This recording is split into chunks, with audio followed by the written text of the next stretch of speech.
Oh, welcome to the Brew. Today on Traders Workshop, we're going to tackle choosing the right brokerage, but there's going to be a little twist to this. So we're going to get right into it. Mark and Jason are with me, and we're going to break down what's important to options traders, especially when it comes to brokerage. So let's get to it at the opening bell.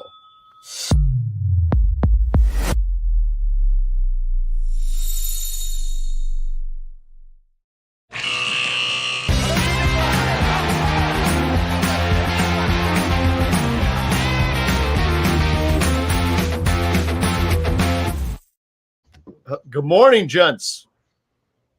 Good morning. How are you? Not bad. How are you? I think we're a little slow this morning. I don't feel like we're moving very well. Yeah, I don't know. Already parked into the summer doldrums. Yeah, I know. I was out late last night. The weather was awesome. Sat out by the fire and grilled roasted marshmallows.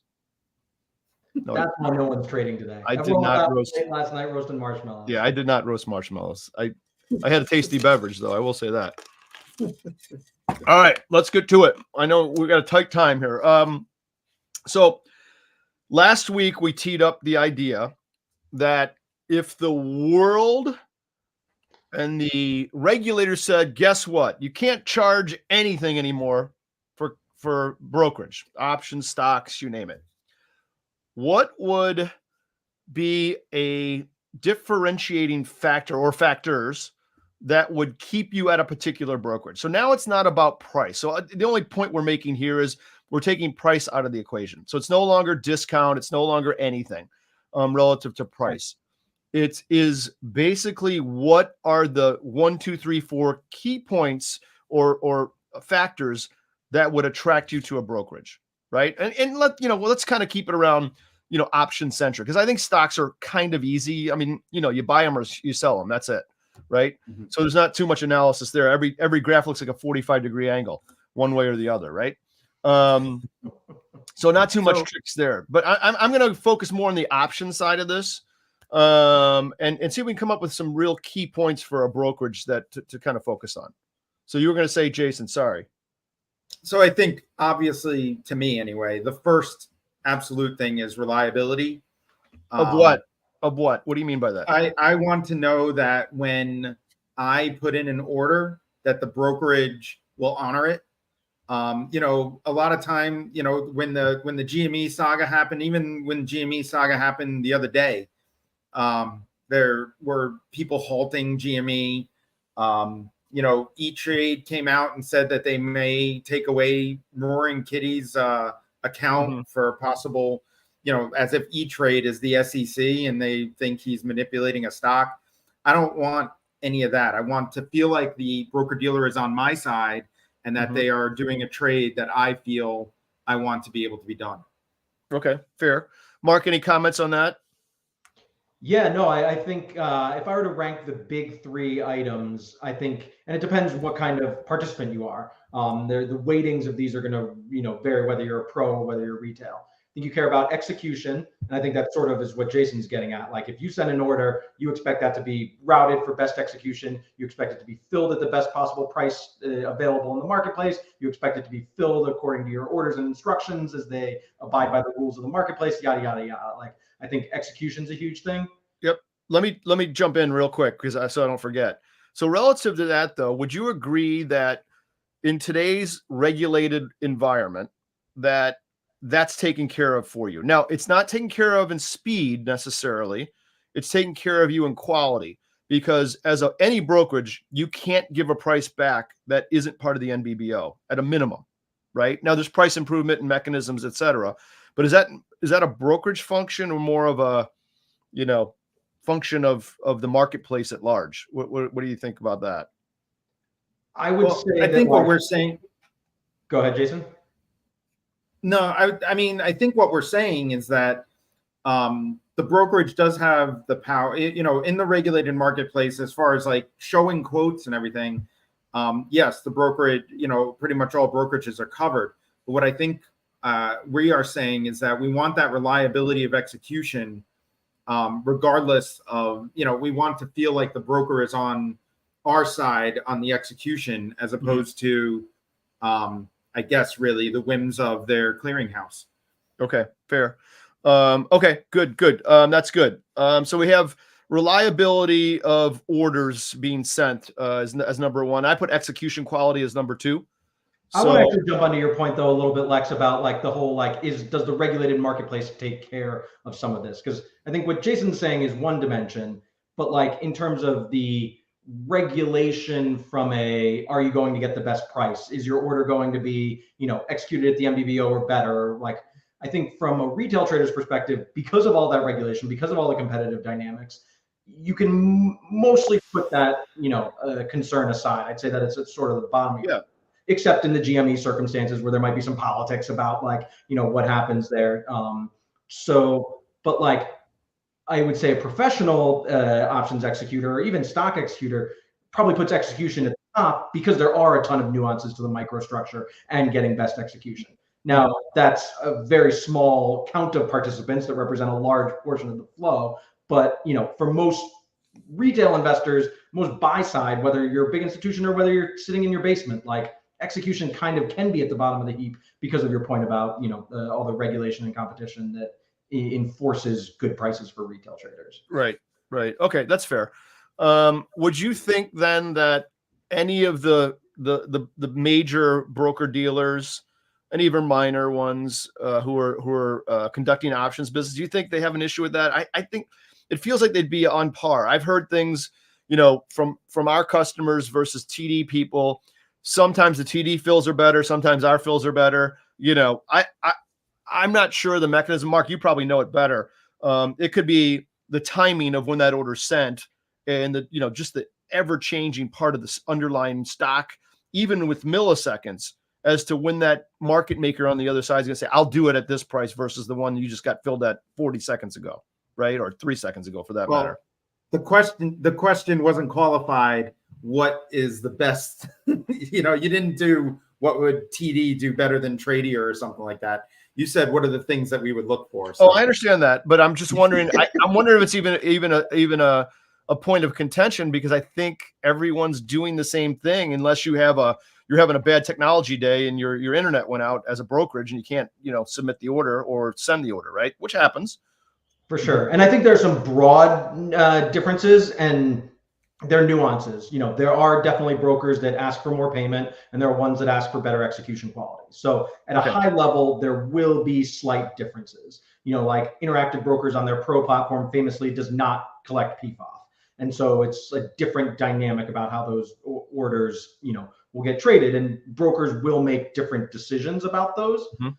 But from a order by order basis, there's so much other randomness that is going into your fill, like you say, the sequencing of that order, who was there to respond, who happened to get that on the wheel and have a bigger risk in, XYZ than another person that might have it and give you better price improvement. There's a lot of arbitrariness, right? But at a high level, I think, there are shades of, some people preferring one or the other, and ultimately accepting more payment means they can deliver better tools, which is another thing that I think is important for brokerages. Is like that accepting more payment isn't a bad thing because it might mean you get better software to execute your trade on the back end. So okay, so what I decided to do here is for point number one, I combine reliability of order fills and execution quality into one unit. Is that okay? Same. Yeah. Okay. Execution. Perfect. Yes. And all that it encompasses. Awesome. Sure. And we have a comment from someone here. Well, I'll show in a second. So hang tight, Will. We'll get to that. Okay. Number two, quality. I'm not sure there's I don't want to go to 12 qualities here, but let's get the major ones. What about customer service? I'll toss these out a little bit. So is that important? Is that a critical point? Remember, everything's zero now. You're not paying for anything. All you're doing is submitting your money to fund, and you're going to start trading, right? Is customer service super important? No KYC? Well, that's got to be there. That's got to be there. Sorry, that's an SEC. Sorry, I thought we were talking about crypto here. You just send your money and then you can trade. That's right. No, KYC is already taken care of. So what about customer service? You pick up the phone, you call. Is it important or not? What's your take? I would say it's high importance. I mean, I think though that customer service ultimately is a support function. So if if you don't like the reliability or you don't like the speed or you don't like the execution quality, then the customer service doesn't matter because you wouldn't be there. Okay. Right. So I think it's important that somebody is there to address your needs. However, I don't think, I think that the functionality of the broker dealer is more important than customer service. Okay. Mark, any thoughts on customer service? Yeah, I mean, it's one of those things that matters until it doesn't. And sort of to your point about parsing the difference between equities and options, if you're just sending in simple overwrites, if you're just, buying debit calls, you probably don't need a lot of support. If you're putting on complicated trade structures on thin margins where, you might get exercised, or you might need a weird support because you might need support because you have a weird hard to borrow position. Like if the complexity of your trading dictates that support's important, then it'll rise in stature. But I tend to agree with Jason that it's secondary to, at the end of the day, the tools and your ability to use that brokerage to execute your Okay. vision. So it's not vital, important but not vital, only needed when it's needed, right? So okay, so you don't need to pick up the phone, dial in, and get a human to answer you necessarily. That's not critical necessarily, really. Well, when you do, you do. Yeah. Okay. Because I've heard things around the industry of some brokerage, it's a 45-minute delay to get a human. So I don't know if that would drive me nuts. First of all, 45 minutes. Yeah. Yeah. Well, that happens though. That happens. You call United Airlines or American Airlines. Guess what? And you have a problem. You have to talk to someone. It takes you forever to get to someone. It drives me crazy. But that's just me. I'm a big fan of customer service myself, and I hardly ever use it, but I think it's important. And it's like one of those things, seatbelts are important too. They're only there if you need them. You hope you never need them. Right. So, anyhow, okay. Number 3, what do we got for number 3? I'll let you guys figure this out. What's next vital for options traders in terms of a brokerage? I think that a platform or kind of like the methodology of doing your trades is nimble. So, like the one thing, I don't, not to do like a mini commercial for Tradier or something, but the like replace kind of button, like how quick it is to move price. Yep. On even a complex option trade is that's very helpful.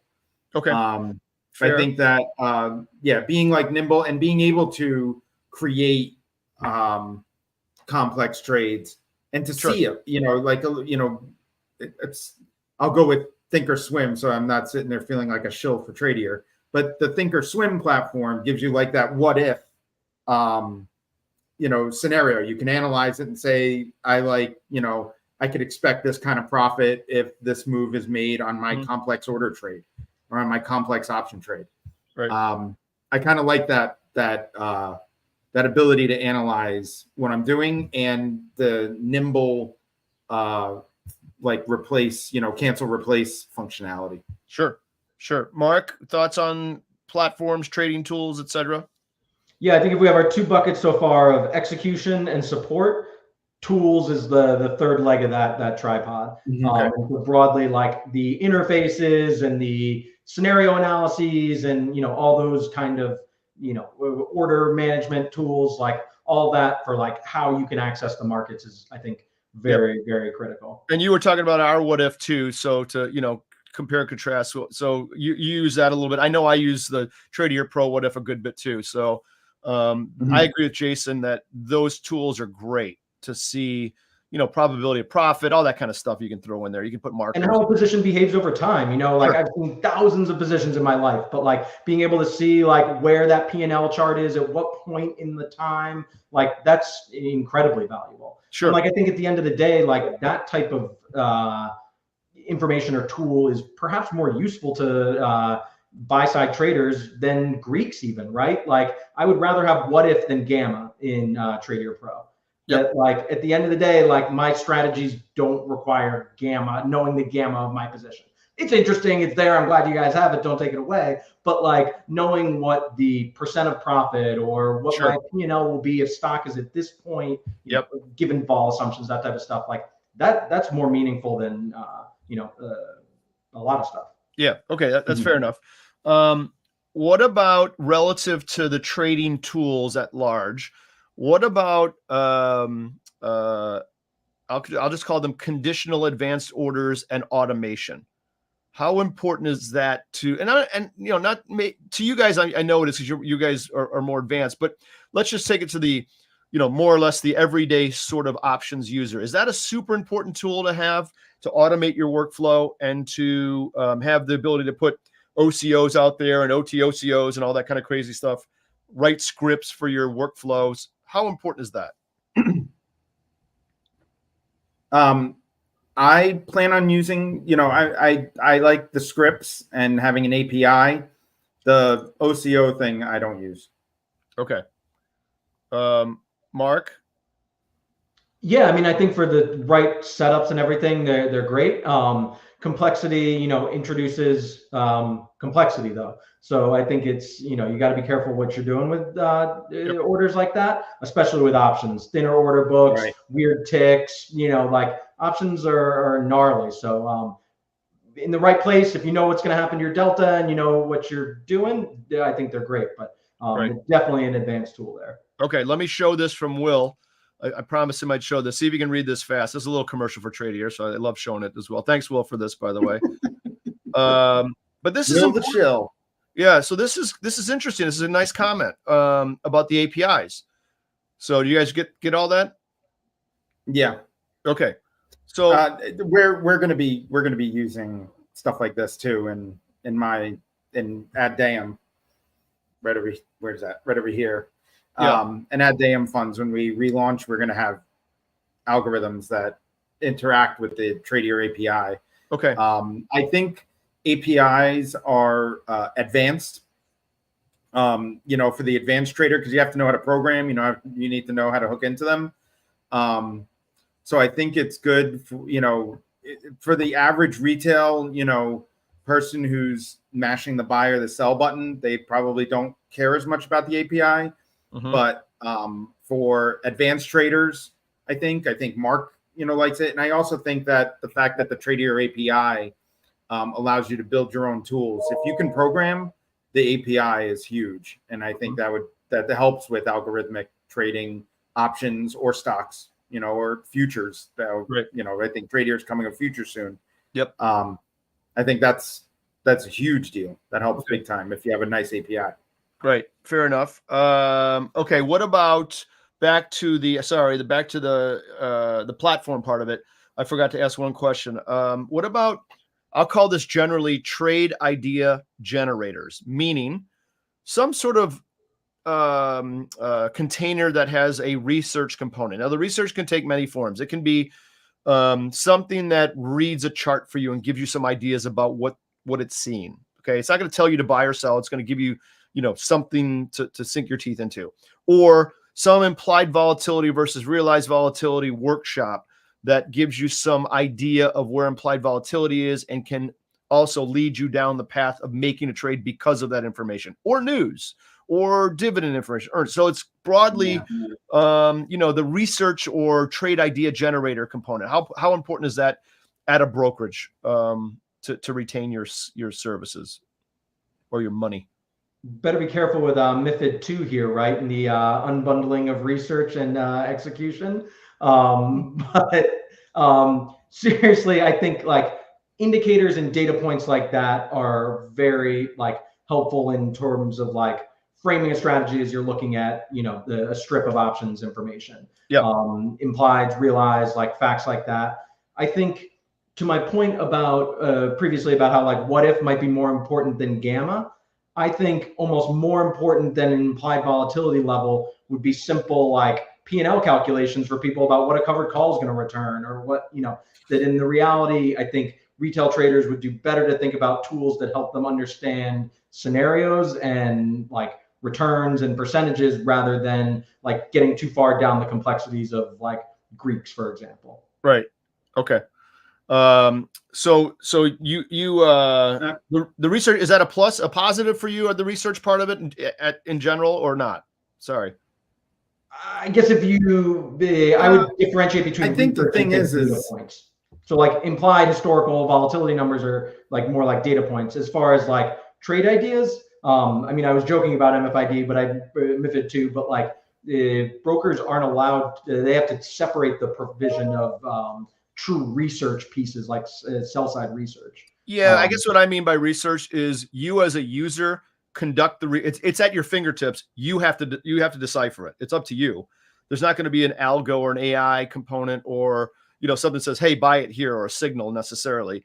You're going to use the tools within the platform or at the brokerage to say, oh, I can look up when the next major corporate event is in Microsoft. They have a big meeting in XYZ, that kind of stuff, right? Or maybe a set of technical analysis tools. Doesn't tell you which way it's going necessarily, just kind of describes things, or the implied volatility component, which I know we're big on that.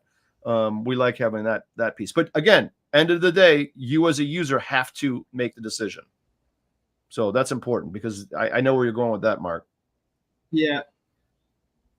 Yeah, tools. I would bucket that as tools. We're saying the same thing. I think all that's in the tool category for me. But I'll let Jason talk. Go ahead, Jason. Yeah, no, I agree. I think that's part of tools. I agree with Mark about research can't tell people what to do.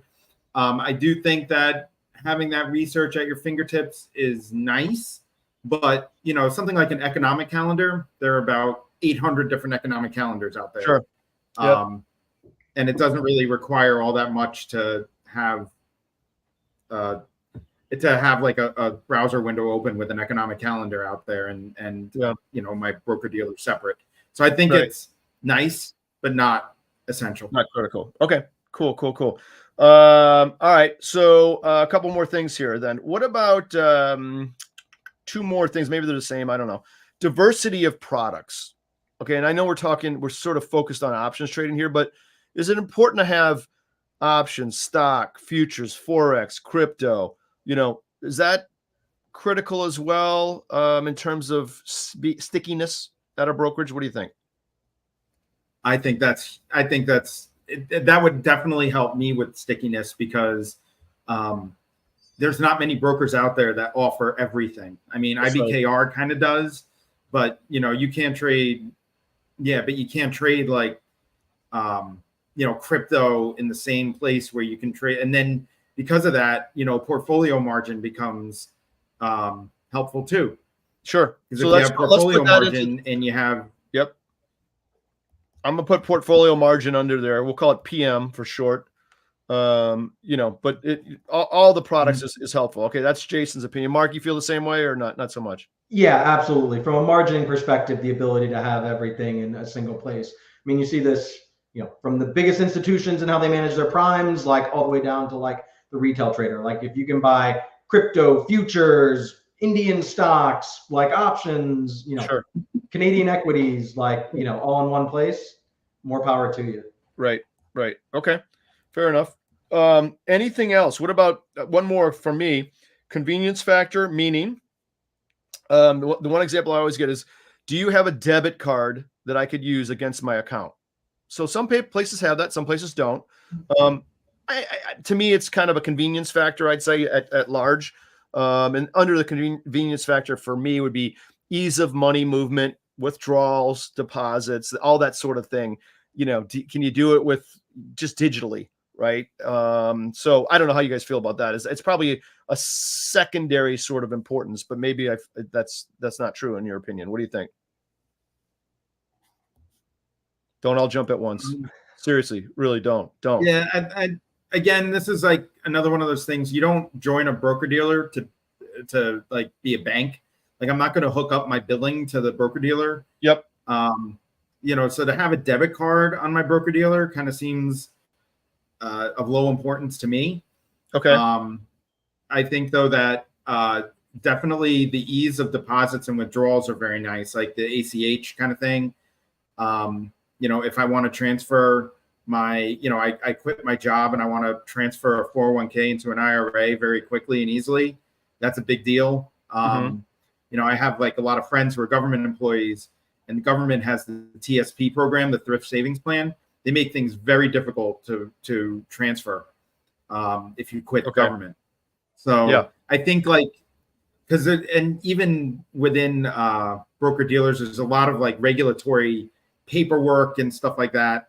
And so the ease of administration is nice, but it seems like it's also one of those things that it doesn't happen. Like it happens like once, it happens when you have to transfer in, and that happens once every 5 years or something. So I think it's not that important, but it's really nice when when something like that is streamlined. Okay. And that probably just goes to opening the account in the first place too. It's nice streamlined flow, nice and easy. Obviously digital would be great. Just do it on your phone. So that all fits in that bucket. Okay, cool. Anything else we're missing? Any other sort of areas that are vital to choosing a brokerage, would you say, or staying at a brokerage? Anything we're missing? One thing with regards to sort of the money management question, and I know you said, assume everything is free, but that might be just with regards to commissions, because from like an interest rate perspective, either cash sweeps into interest-bearing accounts is important now with like positive rates. The rates that are charged for margin, I think quickly become pretty important now that we are actually at positive real interest rates here. Okay. I'm just going to call that interest rate levels at large, for the recap. So that's good. What is the one sweep that they do? It's an ETF, right? And you get, a super competitive rate if you, purchase this ETF when you have excess cash. I forget what it is, Mark. Box, I think. BOXX. Yeah. Where they use the boxes, as the name suggests, on, I think, SPX. And there's also a tax arbitrage to it too, because it's in the ETF vehicle. Okay, cool. So that's a useful tool then, right? Yeah, it basically gives the market rate as a buy or lend rate. Okay. Or borrow or lend rate, sorry. Okay. Got it. Okay. Anything else? We covered a lot of points. I will show the recap in a second. Yeah. I do think also again, now I'm venturing a little bit beyond my my super expertise. Wait, are you getting out over your skis? Are you getting out over your skis? I'm getting out. No, I'm not that. I'm not doing that. Okay. But what I'm saying is, I think that when you have like an integrated, if I go to Tradier and I call up customer service and I say, I need, some kind of, if there's like some kind of like law kind of thing, or like, I need a financial lawyer for this part, or, a financial advisor or something like that. To have Tradier or whatever brokerage kind of has a marketplace for something like that. It'd be low importance, but it's, that'd be kind of nice to see that, it's like a one-stop shop and I can get anything that I would need for my finances. Okay. Interesting. Good. Mark, anything else? I got nothing for you. Okay. I want to see the list. All right. Do we get to vote on our top? Yeah, sure. I just wrote them down in order, and in the order we talked about them. So let's go to the remarkable and have a peek. All right. Quick recap. So again, it's my gibberish. So reliability of orders, and is the BD reliable in terms of its execution quality? That was what we talked about first. Any fine point to that one? No, nothing. No, I think we got it. Okay. Two, again, not in any specific order, but customer service. It's only as needed. It's nice to have when you need it, like a life preserver on a boat. You hope you never need it, but when it happens, you better have them, right? Right. There. Good. All right. I think number 3 is my favorite one, and most important is, tools, trading tools, platforms, all that kind of stuff. And, we talked about automation, condition orders, research, many other things, but that seems to be something that's important to the three of us at large, especially for options trading. Is that fair? Yeah. I think for number 2 for me. That's number 2 for you? Yeah, that's number 2 for me. I forgot what number 1 is, but you're going to tell me in a second. Okay, the APIs, that may fit into one of these subcategories. Number 1 is reliability of orders. Okay, number 1 is that for Jason. What about APIs? Where does that fit in? Nice to have, especially if you're a coder. That's probably 4. Okay, well, that's what I have it. Yeah. Okay. Well, it's really nice to have, but I think that's 4. Yeah. And then diversity of products. And we talked about PM for portfolio margin. That's nice. Futures. There's all kinds of other things here. Crypto, foreign stocks. Nice. I know you can trade ADRs in our country, but trading, I think you mentioned Indian stocks, Jason. Types of accounts I added, IRAs, SEPs, all that kind of stuff is nice. Cash accounts, margin accounts. We didn't talk about that, but that's also nice. So diversity of products was pretty important, I think, right? Definitely. Yeah. Yep. That probably actually beats APIs. Yeah. Okay. And interest rate levels and sweeps, I'll call it, was also important. So with interest rates where they are now, your excess cash, getting something for that or having the ability to get something for that excess cash is something that is important to us. Yeah.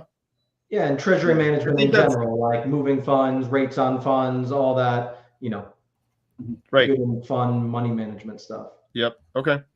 Perfect. That's our list, right? There you go. Okay. I'll go do it. If it's all that easy, let's do it. All right, cool. Well, that was great. What else? I can't think of anything else right off the top of my head. I know what I deal with during the course of my trading day when I trade. And, I'm always on the platform. I'm always looking at, different scenarios and trying to open and close things. And I put out stops and all that kind of stuff. And that's the end of my story, right? That's it. For most days, yeah. So the focus on those tasks, I think, is the I think that would probably be the best, I guess, advice for a new broker dealer or something, is focus on the day-to-day, because that's what we interact with the most. And if I get frustrated putting in an order or something, if I get frustrated, I'm going to quit. Yeah. Okay. All right, boys. Well, you guys have a great weekend. We're going to try to wrap it up there unless you have any parting comments besides Mark's internet is awesome now. He's hardwired into the modem of sorts. I'm coming through at like 950, I think, right now. Yeah, you are. I mean, you're already 2 steps ahead of us on everything. You're moving so fast. It's unbelievable. Yeah, I'll have to check the videotape to see if I like the higher definition or not. I might go back to fuzzy. He knows he can answer my question before I say it because of his internet. He knows which way the market's going before it opens. It's unreal. I'm like right into the caucus. All right, boys, we got to roll. Have a great day, great weekend. We'll see you next time. We don't have a topic for next week though. Ooh. Oh, we'll have to figure out another series. We got that. We went through all our gammas. I mean, all our Greeks and sub-Greeks. We have to hit Volga, Vama, and some of the others. We're gonna do those. All right, let's talk about those. Sounds good. We'll see right. you next week. Traders Workshop, Thursday, 9 a.m. Don't forget to go to hub.tradier.com, harvestedfinancial.com, Adeum Funds, and vol.land. Did I get that right? Adeum. You are not Latin, dude. Oh, no, I'm not. So make sure you check them out as well. And, you guys have a great weekend. All right? You too. Happy trading. Adios. Trading.